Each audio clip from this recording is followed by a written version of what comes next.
ഇതാ ഞങ്ങൾ സൈറ്റിലേക്ക് പോയിക്കൊണ്ടിരിക്കുകയാണ്. വയനാട്ടില് ഒരു വെറൈറ്റി കൃഷിയാണ്. 2 തരം പുല്ലുകളാണ്. വയലറ്റ് നിറത്തിൽ കാണുന്ന പുല്ല് തന്നെയാണ്. ഇത് പശുവിന് കൊടുക്കാനായിട്ട് ഉപയോഗിക്കുന്നതല്ലേ. ചോളകൃഷിയുണ്ട് ഇവിടെ. ഈ സ്ഥലത്തിന്റെ പേരെന്താണ്? അപ്പാട് അല്ലേ? ഇതാണ് അപ്പാട് ജംഗ്ഷൻ അല്ലേ?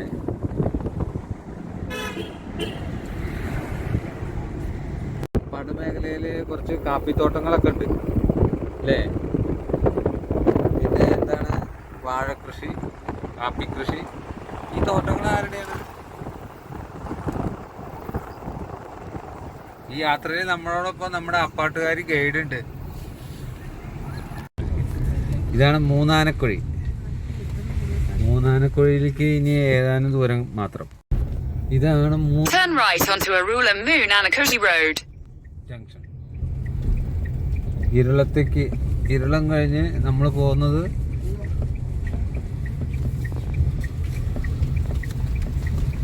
പുൽപ്പള്ളിക്കാണ് നമ്മുടെ യാത്ര. കർണാടക ബോർഡർ വരെ നീളുന്ന ഒരു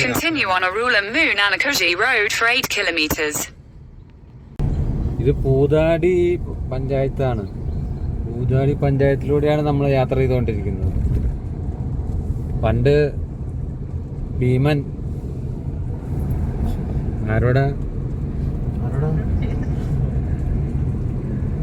ഭീമൻ പൂതാടി എന്ന് പറഞ്ഞുകൊണ്ടാണ് പൂതാടി എന്നുള്ള പേരുണ്ടായി എന്നുള്ള ഒരു ഐതിഹ്യമുണ്ട്. അത് കല്യാണ സൗഗന്ധികം പൂ വേണമെന്ന് പാഞ്ചാലി ആവശ്യപ്പെട്ടപ്പോ അതന്വേഷിച്ച് ഇറങ്ങിയതാണ് നമ്മളുടെ ഭീമൻ.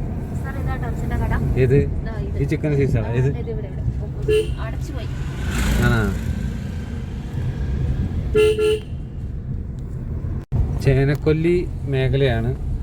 ഇവിടെ ധാരാളമായിട്ട് ആനകളെ കാണാൻ സാധ്യതയുള്ള ഒരു മേഖലയാണ്. ഒരുപാട് മുളങ്കൂട്ടങ്ങളെല്ലാം ഉള്ളതുകൊണ്ട് ആനയ്ക്ക് താല്പര്യമുള്ള ഭക്ഷണമാണ് മുള അല്ലേ? മുളയുണ്ട്, വെള്ളമുണ്ട് അല്ലേ? ഇവിടെ ചെറിയ അത് ജണ്ട കെട്ടിയിട്ടുണ്ട് അല്ലേ അതില്.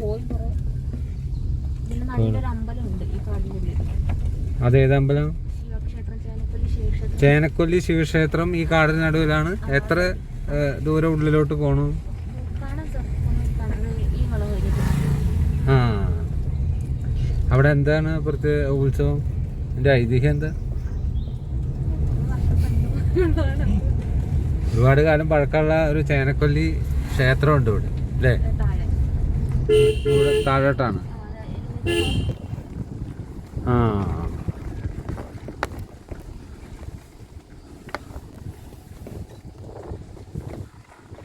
പാമ്പ്ര ചേലക്കൊല്ലി. ചേലക്കൊല്ലിയാണ്. ചേലക്കൊല്ലി, ചേനക്കൊല്ലി അല്ല.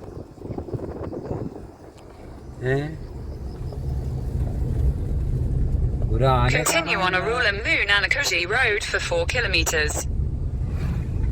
ആന കാണാനുള്ള ഭാഗ്യം നമുക്ക് ഇതുവരെ ഉണ്ടായിട്ടില്ല.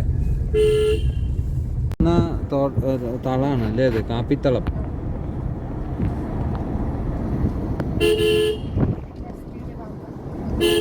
ഏത് എസ്റ്റേറ്റ് ആണത്? പാമ്പ്ര എസ്റ്റേറ്റിന്റെ കാപ്പിത്താളാണ്. ഇതൊക്കെ പാമ്പ്ര എസ്റ്റേറ്റിന്റെ ഭാഗങ്ങളാണ്. നമ്മളൊരു ഇവിടെ വിമലഹൃദയ ദേവാലയവും അതിനോട് ചേർന്നുള്ള സ്കൂളും ഉണ്ട്. ഈ സ്കൂള് ഇവിടുന്ന് ഒരുപാട് വിദ്യാർത്ഥികൾക്ക് വിദ്യാഭ്യാസം നൽകിയിട്ടുള്ളതാണ്. ഒരു ഇലക്ട്രിക് വെഹിക്കിളിലാണ് നമ്മൾ ഈ കുന്ന് കയറിക്കൊണ്ടിരിക്കുന്നത്. ഈ വാഹനം കൊണ്ട് നമ്മൾ കയറുന്ന ഒരു കയറ്റം ഉയരം കൂടിയ പ്രദേശമാണിത്. സൈറ്റിലേക്ക് പോകുന്നതിൻ്റെ ഭാഗമായിട്ടുള്ള ഏറ്റവും വലിയ കയറ്റാണിത്.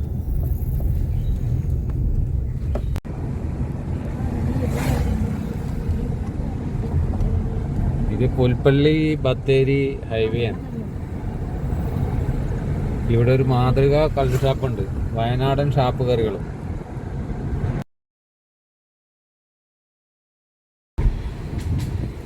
73-ാം കവലയും കഴിഞ്ഞ് നമ്മൾ മുന്നോട്ട് പോയിക്കൊണ്ടിരിക്കുകയാണ്. മുസാണ്ടകളുടെ നാടാണിത്. In 300 meters, turn left. വണ്ടിക്കടവിലേക്ക് 6.6 kilometre ദൂരമുണ്ട്.